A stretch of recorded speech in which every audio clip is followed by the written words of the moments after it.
The vast ocean holds secrets we were never meant to discover. The boundless blue has called to humanity since time immemorial. We've charted its surface, yet its depths remain largely unexplored, a realm more alien than the moon. Tonight, we venture into waters where light fades and something else thrives. What lurks beneath the familiar waves? What waits in the crushing darkness? If you've ever felt that primal unease while gazing across open water, that instinctive knowledge that we don't belong there, you're about to understand why. Welcome to Depths Unknown. Support our work by becoming a member at iracast.com/plus for exclusive bonus content. Help us grow by following and reviewing Unexplained Encounters on streaming platforms. Now let's begin our descent. I never wanted to be that kind of grandchild, the ungrateful one. But I've always harbored a deep aversion to my grandparents' Maine coastal cottage. Perched precariously on jagged cliffs above churning waters, it represented everything that triggered my fear of heights. Each summer, Mom would leave me there for weeks, convinced that fresh air and sea views would somehow benefit me. But that view from my bedroom window, all knife-edged rocks and steel-gray waves far below, was a constant reminder of my vulnerability, of how easily one could plummet into that hungry sea. The first night, sleep eluded me. The bed reeked of salt and age. Worse was the persistent sensation of being observed through the thin curtains covering my window. Eventually, I forced myself to look, seeing only moonlight outlining the cliff's edge. Yet my racing heart insisted something waited out there, watching. Nightmares of falling into churning foam eventually claimed me. Morning brought normalcy, Grandma's pancakes, Grandpa tinkering with fishing gear. I helped with dishes, followed Grandpa through his garden, and tried to ignore how the setting sun transformed the cliffs into something ancient and foreboding. The second night proved worse. Howling winds after midnight convinced me I heard something scraping across the rocks outside. By 3 a.m., trembling beneath thin blankets, I checked the window again. Still nothing visible, yet the feeling of a presence remained, jolting me awake whenever exhaustion briefly claimed me. Dawn of the third day arrived with pale pink light. The sensation of being watched intensified. My grandparents still slept, leaving me alone with my mounting dread. I'd had enough. Determined to conquer this irrational fear, I approached the window. The cliff appeared empty, low tide revealing more of the jagged base. Seaweed, tide pools, sharp ridges, nothing unusual, until movement caught my eye. Near where stone met water sat a figure. It was humanoid, but wrong in every conceivable way. Skin unnaturally pallid, limbs elongated beyond human proportions, its body emaciated to near skeletal dimensions. Its flesh appeared waterlogged, as though it had been submerged for an eternity. It sat motionless, facing the horizon. I froze, unable to process what I was witnessing. Was this some lost soul needing help? Something else entirely? Fear anchored me in place, as my mind struggled for explanation. Then, with deliberate slowness, it turned its head. Even from that distance, I felt its gaze lock with mine. What happened next haunts me still. It smiled. Not a friendly greeting between strangers, but something predatory, something that conveyed ancient hunger and terrible recognition. Before I could react, it simply tilted forward. Without splash or struggle, it slipped beneath the waves, as though being reclaimed by its domain. My legs nearly buckled. I retreated to my bed, pulling covers over my head, breathing erratically until I heard Grandpa stirring, making coffee downstairs. I dressed quickly and joined him, feigning normalcy while obsessively checking the cliff through the kitchen window. From that vantage point, everything appeared ordinary, as though nothing unnatural had occurred. To this day, I desperately hope what I witnessed was merely a vivid dream, a sleepwalking nightmare. But something deeper knows the truth. There are things that dwell where land meets sea, things that watch our world from the threshold of theirs, waiting for moments when the boundary between thins, and sometimes they smile back. I've spent years mapping Earth's most forbidding underwater realms aboard specialized research vessels. Our submersibles have explored hydrothermal vents, recorded new species, and gathered tectonic data from trenches few humans have ever approached. In 2021, we embarked on a 3-month mission to the Mariana Trench's Challenger Deep, the deepest known point in Earth's oceans. Our custom submersible could withstand pressures exceeding 36,000 feet, allowing us to collect samples from previously unreachable zones. Our crew consisted of pilot Hannah, myself as co-pilot, and mission specialist Dr. Chen. Names changed. Dives lasted up to 12 hours in an environment of near-freezing temperatures and crushing pressure, truly more alien than space exploration. On our third descent into Challenger Deep, we targeted a section mapped only once before iris coordinates, indicating a steep slope leading to an even deeper pocket. At approximately 35,700 feet, our external lights revealed a barren seafloor, fine sediment, occasional rock formations, strange gelatinous creatures drifting past. We approached a drop-off sloping into a small canyon, noticing an eerie stillness. No typical trench fauna appeared, no snailfish, no amphipods, just emptiness. Our sonar detected dense clusters of something reflecting faintly inside the canyon. We advanced cautiously, manipulator arms extended for sampling. As we penetrated deeper, our lights illuminated disturbing formations on the seafloor, piles of fragmented exoskeletons, and bones from various marine creatures. A graveyard of sorts. Something had been feeding here. Anna indicated movement on sonar, a large object exceeding any known trench species, pulsing deliberately behind rock formations. The reading showed something approximately 10 feet long. We redirected cameras. In the beam, darkness seemed to swirl behind an outcrop. For an instant, I glimpsed what appeared to be reflective eyes or bioluminescent markings, possibly a sleeper shark, Dr. Chen suggested as the shape slid from view. We advanced slowly. Logic insisted our titanium sphere provided absolute protection, yet primal instinct screamed danger. Reaching the outcrop, we found nothing. Hannah adjusted our angle, revealing a massive trench in the sediment, as though something substantial had been dragged deeper into the canyon. The displacement pattern grew fresher as we followed. Suddenly, the submersible shuddered, lights flickered, instruments registered a minor hull contact on the starboard side. Something had touched us. Hannah stabilized the vessel while I checked external camera feeds. Swirling sediment obscured visibility, then a faint scraping sound, like something testing our hull's integrity. We pivoted, catching glimpse of a form darting away, elongated yet substantial, with a hide that reflected our lights unnaturally. Its speed defied expectation for deep-sea organisms. "Did you see that?" Hannah whispered. Before we could process this, another scraping echoed from above. The top camera revealed a massive organism latched onto our vessel's upper surface. Its body combined serpentine and crustacean features, translucent plates along a dorsal ridge, a mouth ringed with barbed protrusions. Easily 15 feet long, it undulated against our vessel, appearing to systematically test different sections. Hannah engaged thrusters. The creature released, revealing pale bulbous eyes before disappearing with shocking velocity. We began ascending immediately, but the manipulator arm suddenly jerked. The organism had returned, clamping onto it with enough force to compromise the mechanism. Dr. Chen attempted retraction as Hannah increased thrust, tearing the damaged arm free. We accelerated upward as sonar indicated multiple large contacts converging from behind. Only upon reaching open trench water did the shapes fall back. Our high-frequency deterrent may have helped, or perhaps they simply preferred their lightless domain. Upon surfacing, crew examination revealed our manipulator arm mangled and the hull gouged. The expedition ended prematurely, with strict confidentiality agreements upon return. I still wake in cold sweats, hearing those sounds against our hull. The knowledge that intelligent predators lurk in Earth's deepest reaches both fascinates and terrifies me. Entities that have evolved in isolation, in conditions we can barely survive, watching our intrusions with ancient hunger. Perhaps the abyss is best left unexplored.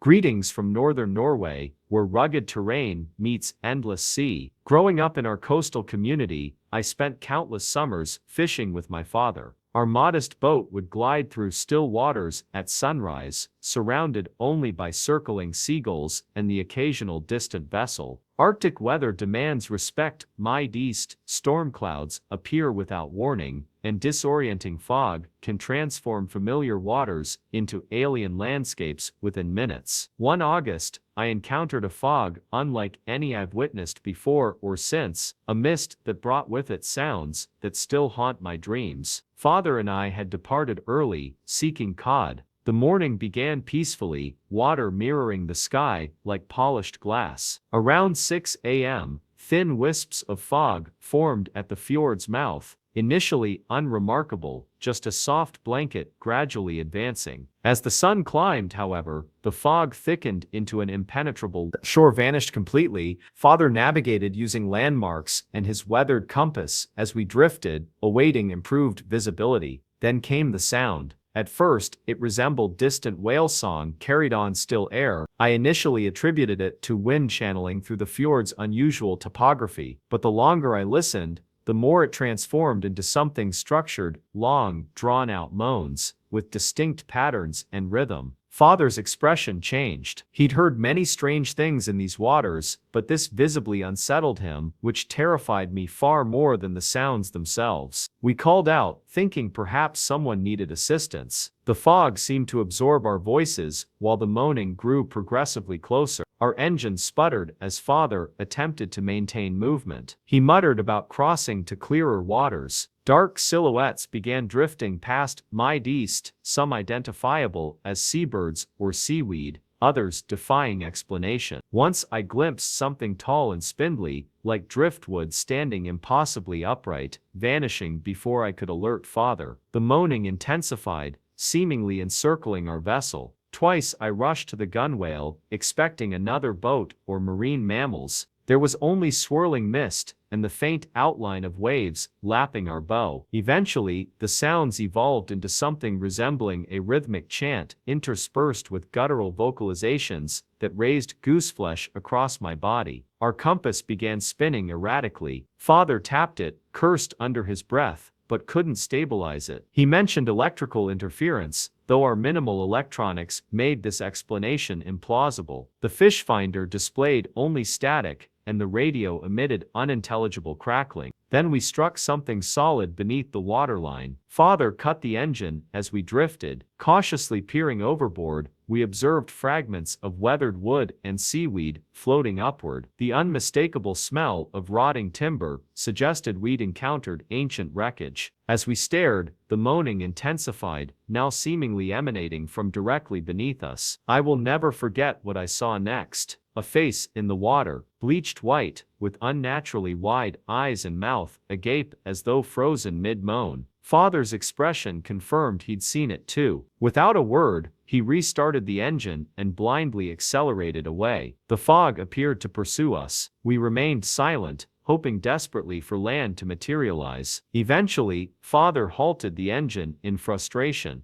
The moaning abruptly ceased, creating a silence somehow more terrifying than the sounds. A heavy splash broke the stillness, something substantial entering the water nearby. Leaning over the rail, I glimpsed a silhouette sinking below minuade in general shape, but unnaturally elongated. Minutes later, the fog thinned unexpectedly, revealing the familiar coastline. We'd emerged near a rocky inlet miles from our starting point. Father immediately raced toward shore. We rarely spoke of that day afterward. Curiously, the compass never functioned properly again, refusing to indicate true north. Perhaps we crossed paths with the restless spirits of ancient mariners, souls bound to forgotten wreckage beneath the fjord's surface. Or perhaps something older dwells in these northern waters, entities that predate human memory, occasionally reaching through the boundary of fog to remind us we are merely visitors in their domain. Whatever the truth,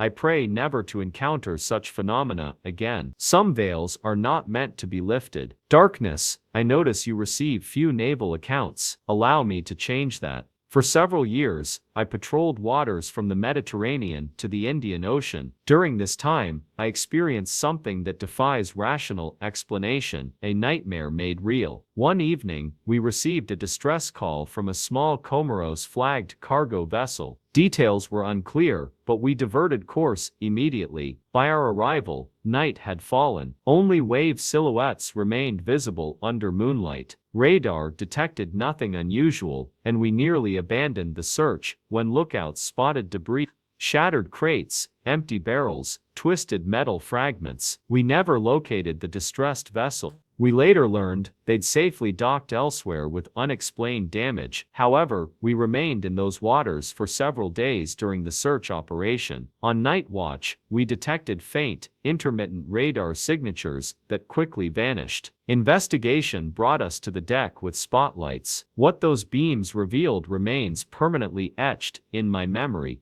Scaly forms swirling just beneath the surface. Several approached close enough to discern details, structures resembling human skulls, but with jaws filled with needle-like dentition. Either the most bizarre fish species I've ever encountered, or something altogether different. More disturbing still, several began scraping against our hull. They couldn't damage our vessel, but the sound, a grating, almost deliberate testing, proved profoundly unsettling. Several crew members, with permission, discharged firearms into the water. The entities retreated immediately and disappeared. We patrolled that sector for approximately 1 month afterward, but never encountered these creatures again. We speculated that the cargo ship, with its weaker hull and probable inferior construction, might have sustained damage from these entities, triggering their distress call. This account represents something I cannot explain but will never forget. The ocean harbors life forms beyond our understanding, some perhaps better left undiscovered. At 21, living in a fishing village on Mexico's Baja California peninsula, I accompanied my father on an overnight expedition near Isla Espiritu Santo. We planned to attract squid using lights, then target Dorado at dawn. By midnight, we'd positioned ourselves 12 nautical miles offshore. Overhead lights illuminated the water, which appeared unusually greenish that evening. Plankton and small fish swirled beneath us as we conversed quietly over coffee. In the distance, thousands of tiny lights appeared, bobbing on the surface. Initially, I suspected bioluminescent plankton, but this manifestation differed significantly. The lights organized into distinct lines and clusters, displaying apparent coordination. We extinguished our overhead illumination for better observation and steered toward the glowing formations. Soon the surrounding water lit up entirely. Sudden splashes struck our vessel's sides, something breaching nearby. The lights submerged rapidly, whatever created them, diving beneath us. My father leaned overboard with a flashlight. His scream froze my blood as he pointed frantically. I joined him at the gunwale. There, staring back from the water's surface, was something resembling a grapefruit-sized eye within a pale face that defied classification. Neither fish nor human in its features. It descended rapidly, vanishing. Moments later, a larger splash rocked our boat, drenching us. The water churned violently, something massive slithering around and beneath us. I feared capsizing. My father deployed a flare, scattering the entities. We seized the opportunity to start our engine and flee. Later discussions with other fishermen yielded only cryptic references to sea spirits, explanations we initially dismissed. Whatever dwells in those waters represents something beyond conventional taxonomy, an organism simultaneously ancient and intelligent, possessing curiosity about those who venture above its domain. I've never witnessed such phenomena since, nor do I wish to. Everyone wishes for a wealthy relative, but nobody wishes for that relative's luxury vessel to harbor supernatural entities. This lesson I learned firsthand at 9 years old. My family lived modestly. Construction worker father, part-time grocery clerk mother. Luxury remained foreign to my brothers and me until Uncle Leonard entered our lives. As our family's wealthiest member, Uncle Leonard invited us for weekend excursions aboard his yacht. An experience initially resembling a fairy tale, polished wood decks, plush cabins, and amenities beyond our imagination. Those weekends, however, would become permanently seared into my consciousness for entirely different reasons. When he first proposed these arrangements, my parents expressed surprise. He insisted it would prove educational, somehow suggesting that inhabiting a floating mansion might impart valuable life lessons. My father initially hesitated, but Leonard persisted, even offering transportation arrangements. Mother eventually acquiesced, believing exposure to such luxury might inspire us toward greater ambitions. Our first boarding left me breathless. Glossy railings, immaculately maintained decks, interior cabins resembling five-star accommodations, complete with satin bedding, entertainment systems, and fresh floral arrangements. I felt simultaneously awestruck and vaguely uncomfortable amid such opulence. My brothers Peter and Gus, however, immediately began exploring. Eventually, I joined their investigation of the vessel's numerous compartments. Uncle Leonard proudly showcased the bridge, where a professional captain occasionally navigated, though he emphasized his own piloting certification. He guided us through the galley, the lounge, which he called the saloon, and our sleeping quarters. Our room occupied the stern, featuring 3 single beds against the walls and a solitary porthole admitting natural light. Uncle Leonard's suite lay down the corridor behind a secured door he jokingly called the command center. From our cabin, we could detect the onboard generator's hum and water gently lapping the hull. That night, increasing winds caused moderate swaying. Lying in darkness, I listened to the yacht's subtle creaking until eventually drifting into slumber. Morning revealed Gus appearing visibly distressed. He described waking during the night and hearing whispers outside our cabin, not ambient sounds from wind or waves, but distinct utterances, as though someone paced the corridor, speaking under their breath. Neither Peter nor I had detected anything unusual, but Gus remained adamant. Peter dismissed it as imagination or dream imagery, but I recognized genuine fear in my brother's demeanor. Our inaugural weekend concluded without further incidents. Uncle Leonard treated us to an upscale marina dinner before returning us home Sunday evening. We resumed our routine lives over subsequent weeks, but anticipated our eventual return. Leonard extended another invitation shortly thereafter. Though excited, I couldn't dismiss Gus's experience. Our second visit began uneventfully. Leonard maintained high spirits, providing elaborate fruit platters and unlimited entertainment system access. Weather conditions remained ideal for maritime activities. Unexpectedly, a mild storm developed that evening. Lightning illuminated the horizon, though the yacht remained relatively stable. Peter and Gus occupied the saloon, searching for suitable programming. I observed through a porthole, mesmerized by lightning flashes across the darkened seascape. During one particularly intense flash, the reflection in the glass revealed a figure standing in the corridor behind us. My heart seized as I spun around, finding nothing there. I stared into the empty passageway, detecting no movement beyond the distant thunder and the vessel's mechanical hum. An inexplicable chill descended, as though I'd glimpsed something forbidden. I informed my brothers immediately. Gus accepted without question, while Peter suggested I'd merely seen Uncle Leonard passing by, or a distorted reflection. Yet, I remained certain it resembled a shadowy figure briefly observing us. We remained awake longer than usual, eventually dozing in sleeping bags spread across the saloon's carpet. Around midnight, the overhead lights flickered momentarily. Nearly asleep, I startled fully awake. The disruption lasted merely seconds, but minutes later recurred with greater intensity. Then came footsteps, deliberate, measured, as though someone walked while attempting to remain undetected. A rhythmic tap, tap, tap. I froze. Suddenly, Gus clutched my arm as we exchanged glances with Peter. All 3 of us were alert, all hearing the same phenomenon. Peter retrieved a flashlight. Together we investigated the corridor, which felt unnaturally cold compared to the saloon,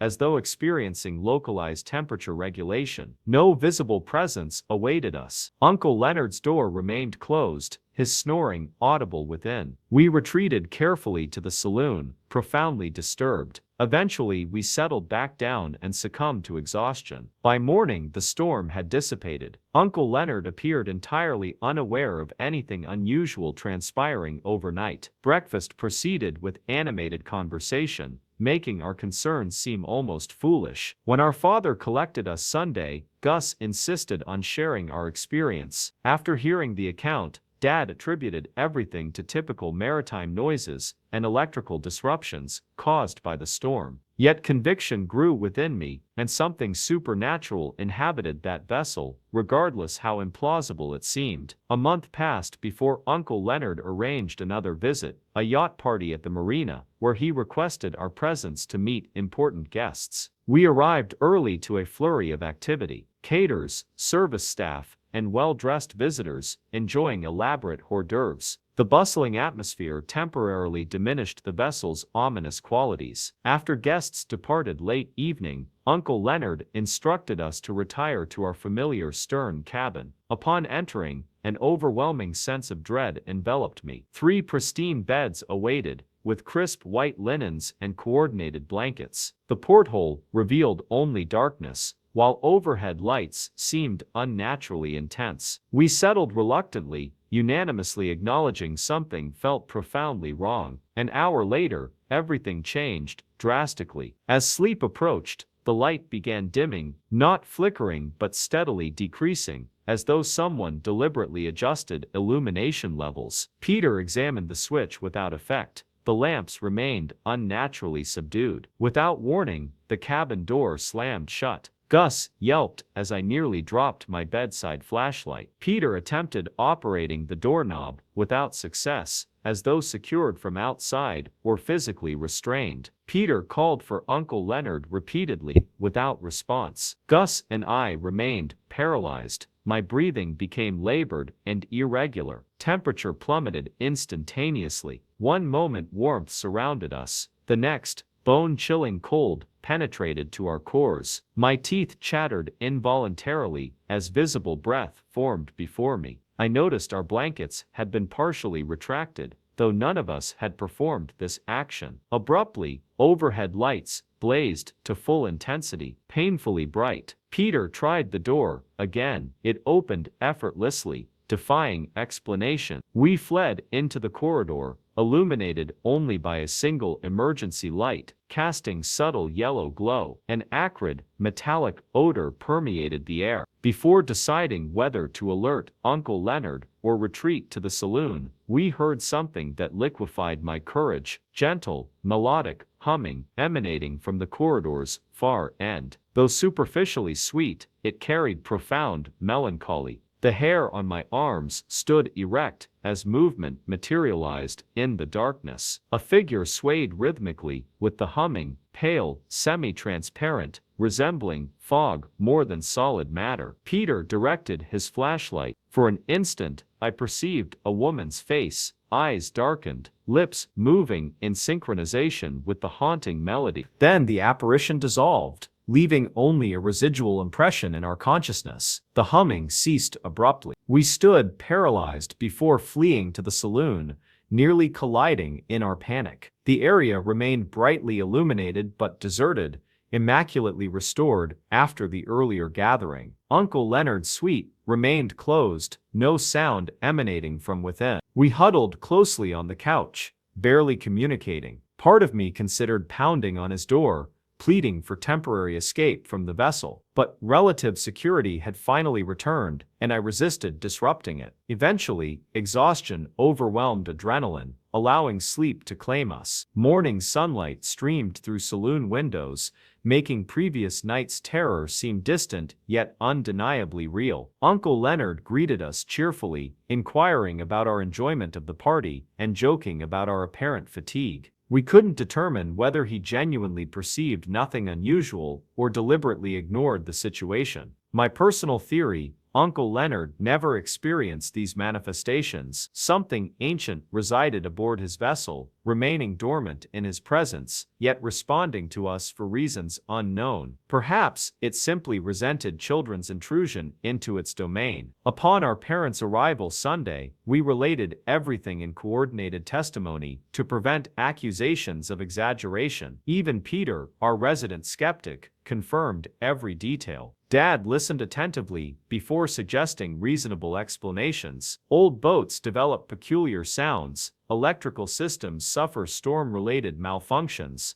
imagination amplifies ordinary occurrences in unfamiliar environments. I nodded politely, pretending acceptance of these rational interpretations. But deep within, I knew the truth. Uncle Leonard's beautiful yacht, harbored something beyond natural explanation, something that watched from shadowed corridors, something that hummed ancient melodies in darkened passageways. And sometimes, when I dream of those weekends, I still hear that gentle, sorrowful tune, echoing across impossible distances. You've just experienced accounts from those who've encountered the unknown beneath the waves. What lurks in ocean depths where sunlight never penetrates. What ancient intelligences observe our brief intrusions into their domain. If these tales resonated with you, please support our work by becoming a member at iracast.com/plus. Unlock exclusive bonus content and help us continue bringing these stories from the depths. Remember,